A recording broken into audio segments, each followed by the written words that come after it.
মুক্তি দিছে আমাকে, যেহেতু মুক্তি পেলাম, আজ থেকে আমি 1 মণ দুধ দিয়ে গোসল করে এই কলঙ্কিত জীবন আমি ধ্বংস করে দিলাম। আমি আজ থেকে মনে করেন যে একদম বিনা হিসেবে মনে করেন যে পবিত্র হয়ে গেলাম। আপনারা বিয়ে শাদী করবেন লাগিয়ে শাওরের খোঁজ খবর নিয়ে আপনারা বিয়ে শাদী করবেন, সংসারের খোঁজ নেবেন, শাওর কীরকম, তার পরিবার কীরকম, তার পরিবার ভালো কি না, এগুলো তথ্য যাচাই বাছাই করে ইয়ে করবেন। আমি দুধ দেশে গোসল করে আমি এই দায়িত্ব থেকে ঝামেলা মুক্ত। কেন হলো এরকম?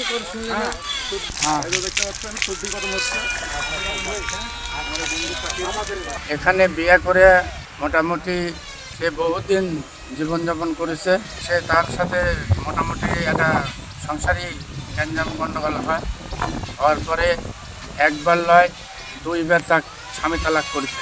করার পরে আমরা আবার তাক থানাত লিয়ে যায়, প্রশাসনের মাধ্যমে লিয়ে যায়, তাকে আবার সাথে বিয়ে দিয়ে দিছি। এই বিয়ের সাথে দেওয়ার পরে আবার গ্যাঞ্জাম ভেস্তাভেস্তি, এখন আবার স্বামী তালাক করেছে ওই মহিলা।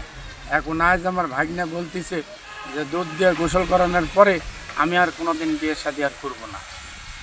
সে আমার বিয়ের জগতে তার কেউ নিয়ে যেতে পারবে না।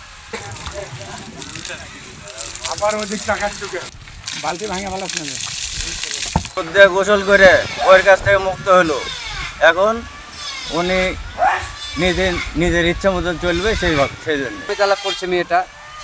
জানি না এদের ভিতরে কি একটা গেঞ্জাম চলছে, ভিতরে গুমরটা তো আসলে আমরা জানবো না। যে আজকে তার একটা উদ্যোগ নিছে, সে দুধ দিয়ে গোসল করে মানে ওই চ্যাপ্টারটা উল্টা দিবে।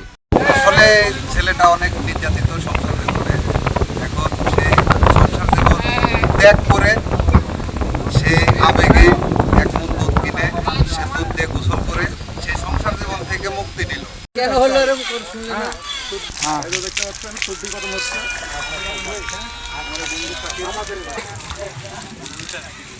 আবার ওদিক টাকার চুকে বালতি ভাঙে ভালো না, বাস